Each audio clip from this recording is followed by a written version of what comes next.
The lake was still, its dark surface rippling under the moonlight. Only the soft splash of water broke the silence.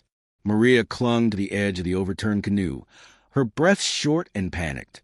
"Jake, pull me up," she cried, her hands reaching for her husband. Jake's face was calm, too calm. He leaned over, pretending to struggle with her weight. "Just hold on," he said, but his grip loosened. Water filled her mouth. She kicked, desperate. She had saved him in the same lake 3 weeks earlier, pulling him from the depths when his foot got caught in the weeds. Back then, she thought it was an accident. But tonight, she saw the truth in his eyes. Cold, calculating. Her body slipped beneath the surface. The last thing she saw before the black water swallowed her was Jake, watching and smiling. Maria Weston loved the lake. She had grown up near it. Her summer spent fishing, paddling, and floating lazily under the Texas sun. For her, the lake was peace. It was safety. That summer, she and her husband Jake had been visiting more often. The lake was a 30-minute drive from their small home in Hill County, Texas. They brought snacks, an old red canoe, and their playful golden retriever, Daisy. Jake hadn't always been a lake person.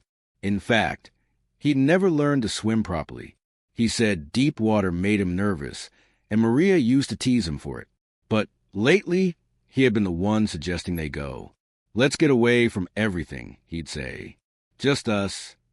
Life had been tense. Bills were piling up. Jake's construction business had slowed down.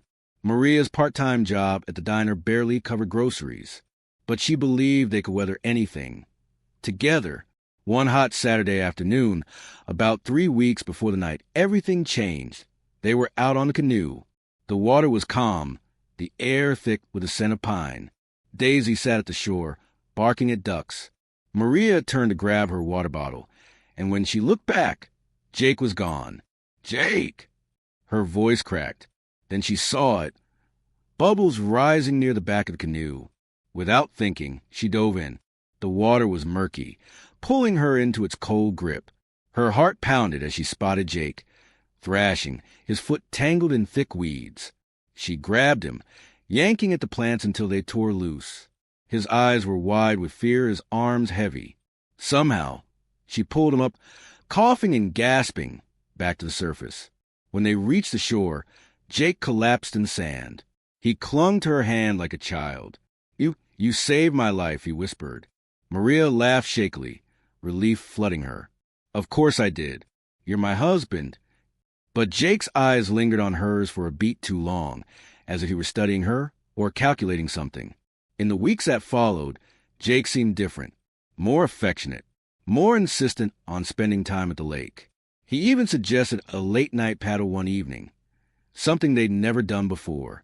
Maria didn't notice the change in his smile, or the way he kept checking his phone when he thought she wasn't looking. But Detective Laura Briggs would, and she would learn the truth about why Jake wanted that late-night trip. Too late for Maria. The night would end with another splash in the same lake. But this time, no one would be there to pull her back up. The sun had barely risen when the call came in. Detective Laura Briggs sat at her kitchen table, nursing her first cup of coffee. The voice on the other end was crisp, urgent. Possible drowning at Lake Whitney. Female victim. Husband on scene. Laura grabbed her badge, gun, and notebook. Drownings were sadly common in Texas lakes, but something in the dispatcher's tone told her this wasn't going to be routine. When she arrived, the scene was strangely quiet. A few sheriff's deputies stood near the shore, their boots in wet sand. Jake Weston sat on a folding camp chair, wrapped in a blanket. His hair was damp, his eyes bloodshot. "She just slipped under," he told one deputy. His voice cracked in all the right places, like a grieving husband should. "I tried to save her, but the water was too dark. I couldn't find her." Laura crouched beside him. "Mr. Weston, I'm Detective Briggs. I need you to tell me exactly what happened." Jake took a deep breath. "We were canoeing. It was late. She leaned over to grab something from the water. The canoe rocked. She fell in." He swallowed hard. "I went in after her, but it was too late." Laura glanced toward the lake, where divers were still searching. "How deep was the water? Maybe 8-10 feet, he guessed. And you said she couldn't swim? Jake hesitated. Well, she could, but she panicked. That didn't fit. People who grew up near lakes didn't panic in calm water. And Maria's body hadn't been found yet. If she was only under for minutes, they'd likely recover her soon. Laura's partner, Detective Kyle Hahn, approached with a quiet urgency. Hey, talk to the dive team, he murmured. They found her about 30 yards from where he said she went in. That's a long way to drift in calm water. Laura's eyes narrowed. And the canoe? Floating fine, Kyle said. No sign of a struggle. By mid-morning, Maria's body was pulled from the water. Laura walked over, her stomach tightening. She'd seen hundreds of bodies in her career, but there was something about this one. The peaceful stillness, the way Maria's wet hair clung to her face, that made her pause. The medical examiner's early observation was quick and unsettling. No obvious injuries, but see these? He pointed to faint bruises around Maria's upper arms. Looks like someone held her. Hard. Laura turned slowly toward Jake. He was watching from a distance, his arms folded. His expression was unreadable, except for the briefest flicker of something when their eyes met. She'd seen that look before. Not grief, not shock, control. That afternoon, Laura began her background check. What she found made her chest tighten. Jake Weston was drowning in debt, 2 months behind on their mortgage. Credit cards maxed out. And just 6 weeks ago, a $500,000 life insurance policy on Maria, signed by Jake. When Laura showed the paperwork to Kyle, he whistled low. $500,000? And he's the sole beneficiary? That's not good. No, Laura said, her gaze hard. It's not good at all. The real question wasn't if Jake had killed his wife. It was how to prove it. Because if Laura was right, Maria Weston hadn't drowned by accident. She'd been drowned. And Jake Weston was the only person who could have done it. But Jake had a problem he didn't know about yet. Maria's sister, Claire, wasn't going to let this go quietly. And Claire had questions Jake wouldn't want answered. Claire Weston stood at the edge of the lake, her arms wrapped tightly around herself, staring at the calm water that had swallowed her sister. The August heat pressed against her, but she barely felt it. In her mind, she kept replaying Maria's last voicemail from the night before. Hey, sis, Jake wants to take me canoeing at night. Weird, right? But he's being sweet lately. Detective Laura Briggs approached slowly. Claire, I'm so sorry for your loss, she said. I know this is a hard time, but I need to ask some questions. Claire nodded, her eyes still fixed on the lake. Did Maria seem worried about anything recently? Claire hesitated. No. Well, she mentioned Jake's business was struggling. And, she paused, lowering her voice, she said he was being extra nice lately. Nicer than usual. Laura took note. People often became suspicious when a partner's behavior shifted suddenly, especially if that partner stood to gain from their death. Back at the sheriff's office, Laura and her partner Kyle were already hitting roadblocks. Jake's story was neat. Too neat. No one had witnessed the moment Maria fell in. No surveillance cameras near the lake. And without clear physical evidence of foul play, the case was stuck in a murky gray area. The medical examiner's preliminary report listed the cause of death as drowning, with uncertain manner of death. The faint bruising on Maria's arms could be explained away by Jake, at least as him trying to pull her out of the water. This is going to be tough, Kyle said, rubbing his temples. We can't charge him with just suspicion and a hunch. Laura leaned back in her chair. Then we need to find something he can't explain away. Meanwhile, Claire wasn't waiting for the police to make their move. That evening, she drove to Maria's house. Jake was there, packing boxes. What are you doing? She demanded. Maria's gone, Claire, he said flatly. I can't stay in this house. Too many memories. Claire's gaze drifted to the papers on the table. An insurance form with Maria's name on it. Jake quickly shoved it into a folder, but not before she saw the amount. $500,000. Her voice trembled. You took out a policy on her? Jake's expression hardened. It's none of your business. Yes, it is. Claire shot back. Because 3 weeks ago, She saved you from drowning in that same lake. And now she's dead? That's too much of a coincidence. Jake stepped closer, his tone low and threatening. You need to stop asking questions, Claire. Let it go. But Claire wasn't about to let it go. She left the house with her hands shaking and a new mission burning in her chest. Find out what really happened to her sister. The next morning, she showed up at the sheriff's office, demanding to speak to Detective Briggs. If you think this was an accident, you're wrong, Claire said, slamming a photo onto Laura's desk. The photo was of Maria and Jake at the lake, taken by Claire 3 weeks earlier, the day Maria saved him from drowning. In the image, Maria's hair was wet, Jake's face pale and shaken. But Laura saw something else. Jake's eyes weren't grateful. They were calculating. And that look told her exactly what she needed to know. If Jake Weston had been planning something. The day Maria saved him might have been the moment he decided how he would kill her. That night, Laura called Kyle. We're going back to the lake tomorrow. I want the dive team to search for anything that Jake didn't think to hide. But Jake had already been back to the lake that afternoon, and he hadn't gone there to reminisce. He'd gone there to bury something under the water, something that could break the case wide open, if the detectives found it before it disappeared forever. The next morning, thick gray clouds hung low over Lake Whitney.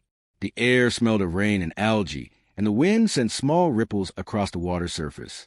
Detective Laura Briggs stood on the dock with her partner Kyle, watching the dive team prepare. Wetsuits zipped, oxygen tanks clinked, and one of the divers, a veteran named Harris, gave a curt nod. You're looking for anything that doesn't belong here. Laura reminded them. Metal, rope, weights, anything. Harris adjusted his mask. Got it. We'll grid the area where you think she went in. Laura shook her head. No. Start 30 yards out. That's where her body was found. The divers slipped into the lake, their air bubbles breaking the silence. Laura paced the dock, her mind running through Jake Weston's every move since Maria's death. His behavior was almost textbook. Grief in public, cold in private. And that $500,000 policy wasn't going away. After an hour, Harris surfaced, pulling something up with him. Laura's stomach tightened. It was a cinder block. Attached to it was a length of heavy rope, frayed at one end. Kyle frowned. That's not from a canoe trip. No, Laura agreed, crouching to examine it. But it could be part of how she was held under. They logged it as evidence, though they both knew they'd need more. A cinder block in a lake could be shrugged off as fishing equipment or old dock debris, unless they could connect it to Jake. Meanwhile, Claire was doing her own digging. She'd gone through Maria's phone records and found several short calls to an unfamiliar number in the weeks before her death. Curious, she dialed it. A woman answered. Hello. Hi. I'm calling about some missed calls from this number to my sister, Maria Weston. There was a pause. Then the woman said quietly, I'm her insurance agent. She came in here 3 months ago with her husband to set up a policy, but she didn't seem happy about it. Claire's voice sharpened. What do you mean? She kept asking if she really needed such a large policy. He told her it was for peace of mind. But she made a joke, said, You better not push me in a lake. They both laughed, but she didn't look like she thought it was funny. Claire's hands shook as she scribbled notes. She knew she had to tell Detective Briggs. Back at the station, Laura listened to Claire's account, her jaw tightening. If we can get that agent on record, that's motive and premeditation. Kyle tapped the evidence bag containing the cinder block. Now we just need a way to tie this to him physically. Fingerprints, fibers, something. Laura sighed. Cinder blocks don't hold prints well underwater. But the rope, maybe. That evening, Laura called a state crime lab, asking them to rush the analysis. She had a gut feeling there'd be something on that rope. Maybe tiny traces of a glove, or fibers from Jake's clothing. But while the lab worked, Jake was making his own moves. At a quiet bar on the edge of town, he sat across from a man in a faded baseball cap. I need you to get rid of something for me, Jake said in a low voice. It's in the shed behind my house. Burn it. Don't ask questions. The man nodded. What is it? Jake smirked. Just a little piece of insurance. The next morning, When Laura and Kyle went to get a search warrant for Jake's property, they didn't know that by the time they arrived, the shed would be empty, and the one thing that could directly link Jake to the lake would already be gone. But what Jake didn't know was that his helper had a habit of talking too much, and someone had overheard their conversation. The tip came in just after lunch. Detective Laura Briggs was halfway through a bland turkey sandwich when the front desk buzzed her line. "You've got a walk-in," the receptionist said. "Says he overheard something about the Weston case." Laura found a thin, wiry man in a dusty denim jacket waiting in the lobby. He introduced himself as Carl. "I was at the Rusty Anchor last night." Carl began.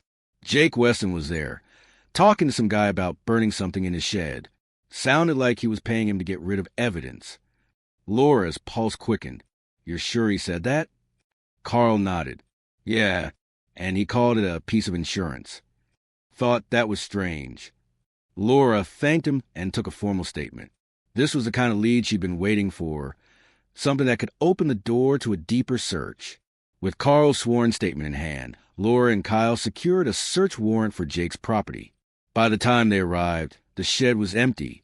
Just as she feared, dusty shelves, a faint smell of gasoline, and a scorched patch on the ground outside. But Laura noticed something Jake had overlooked. Tucked behind a pile of old lawn chairs was a plastic storage bin. Inside, a pair of heavy work gloves, stiff and damp, with bits of frayed rope fiber clinging to the palms. She bagged them immediately. "Get these to the lab. If these fibers match the rope from the lake." She didn't finish the sentence. She didn't need to. Meanwhile, Claire was still running her own investigation. She met with Maria's co-worker, Denise, at the small-town diner where Maria had worked part-time. Denise leaned in over her coffee. "Maria told me she didn't trust Jake. Said he was acting strange. She even joked. Said if anything ever happened to her at the lake, to tell the cops to look at him first." Claire's eyes stung. She couldn't believe her sister had sensed something was wrong and still gone out there with him. She loved that man. Denise added quietly, "Maybe too much." Back at the station, the call from the lab came in 2 days later. Laura put it on speaker so Kyle could hear. Detective Briggs, the analyst, said, "The rope fibers from the cinder block matched the fibers found on those gloves from Jake Weston's shed. And the gloves of a partial print, Jake's right thumb." Laura's mouth tightened. That's it. That's what we needed. They were finally closing in on him. But Jake wasn't going to sit around and wait for the knock on his door. That night, a neighbor saw his truck pulling out of the driveway at midnight. By sunrise, Jake Weston and his truck were gone. The news hit the station like a gut punch. "Jake Weston is gone," Kyle said, slamming the report on Laura's desk. "Truck's missing. No activity on his phone, and he drained $5,000 from his account last night." Laura rubbed her forehead. "That's enough to get him across the border, if he wants." The warrant for Jake's arrest had been signed just hours earlier. Possession of physical evidence linking him to Maria's death. They had been planning to pick him up quietly, without alerting the press. Now, with him missing, that plan was dead. They went to his house anyway, just in case. The place smelled of stale coffee and sweat. On the kitchen table sat a half-packed duffel bag with clothes tossed in carelessly, like he'd left in a rush. Laura scanned the counter. "Check this out." There was an open map of Texas, a black sharpie circling areas along the southern border. Kyle frowned.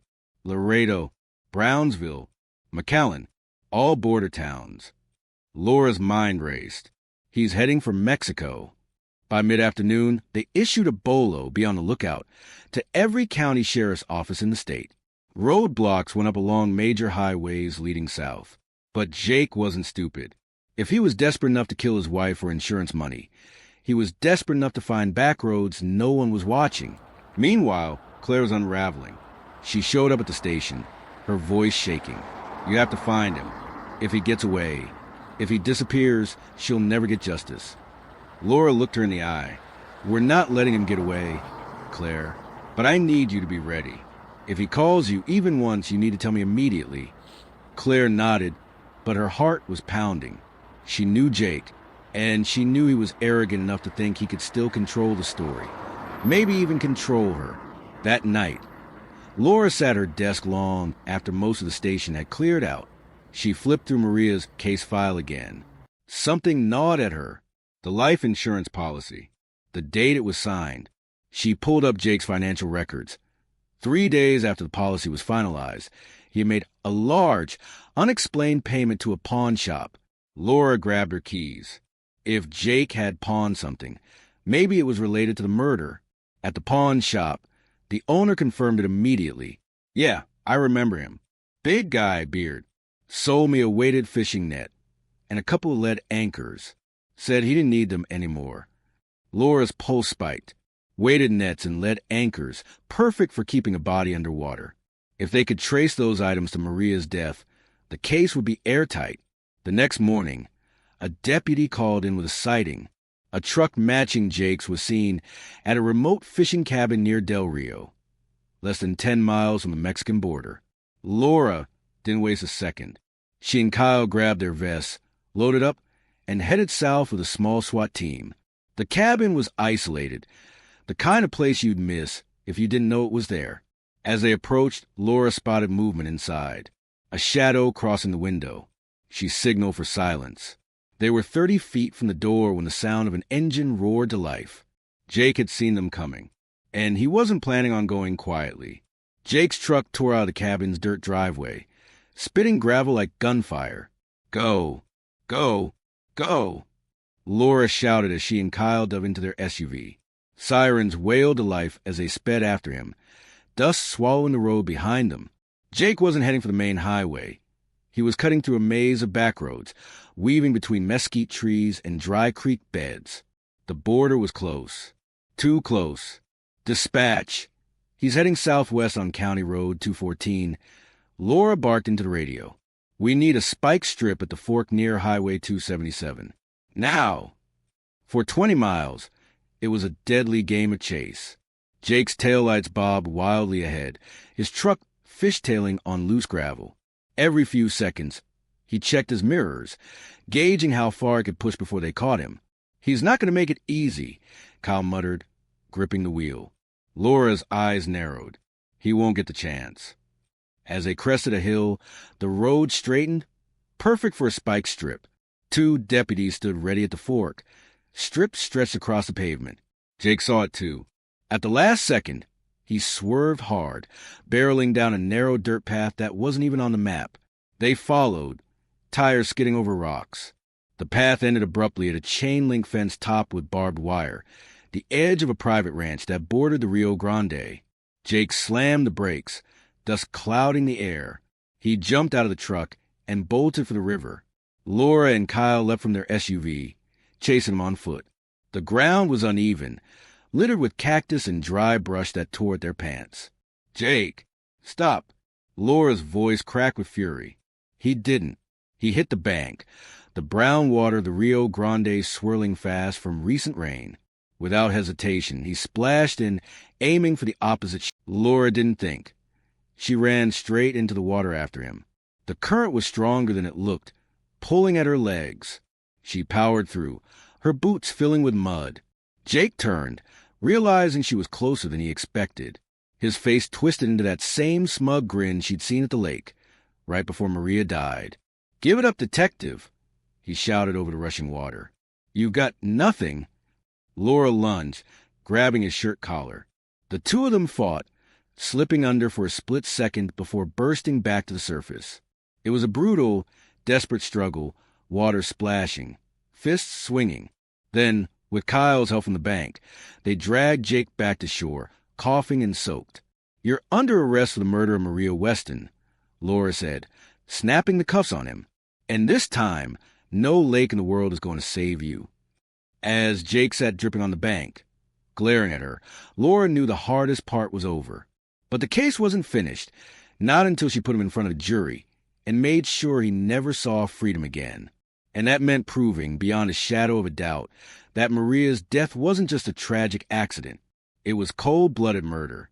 The courthouse in Hill County was packed. News crews lined the steps outside, their cameras fixed on the front doors, as deputies led Jake Weston in, hands cuffed, wearing an ill-fitting suit instead of his usual work shirt and jeans. Inside, Maria's family sat together in the front row, Claire clutching a small photo of her sister, her jaw tight. She hadn't missed a single hearing since Jake's arrest. Detective Laura Briggs sat behind the prosecution's table, her files stacked neatly, ready to testify. She knew this was a final lap, months of work, evidence, and sleepless nights leading to one moment, proving Jake killed his wife in cold blood. The prosecution's case was methodical. They brought in the insurance agent, who told the jury about the $500,000 policy Jake had taken out on Maria just weeks before she died. She recalled Maria's nervous joke about being pushed in a lake. They brought in the dive team, who described finding the cinder block and rope at the bottom of Lake Whitney. Then the crime lab technician took the stand, holding up the evidence bag containing Jake's gloves. "The rope fibers match exactly," she told the jury, "and the gloves have the defendant's fingerprint on the inside." Laura testified last. She walked the jury to the timeline. Maria saving Jake from drowning 3 weeks earlier, his sudden interest in night trips to the lake, the inconsistencies in his story, and his attempted flight to Mexico. When she stepped down, she caught Claire's eye. It was a silent promise. "We've got him." The defense tried to paint Maria's death as an accident. They said the rope and cinder block were just old fishing gear, that Jake panicked and fled only because he was scared of being wrongly accused. But the jury didn't buy it. After 8 hours of deliberation, the foreman stood and read the verdict. "On the charge of murder in the first degree, we find the defendant guilty." Claire let out a shaky breath. Tears streamed down her face as she gripped Laura's hand. The judge sentenced Jake Weston to life in prison, without the possibility of parole. Weeks later, Laura returned to Lake Whitney. The water was calm, the breeze warm. She stood at the shore for a long time, looking out at the spot where Maria had once been full of life, and where her life had been taken. Claire joined her, holding Daisy's leash. "She saved him," Claire said quietly, "and he killed her anyway." Laura nodded. "Some people can't be saved, Claire, but you made sure she got justice." They watched Daisy run along the shore, barking at the water. And for the first time since the night of Maria's death, the lake felt quiet again, not with the silence of loss, but with the peace of knowing the truth had finally surfaced.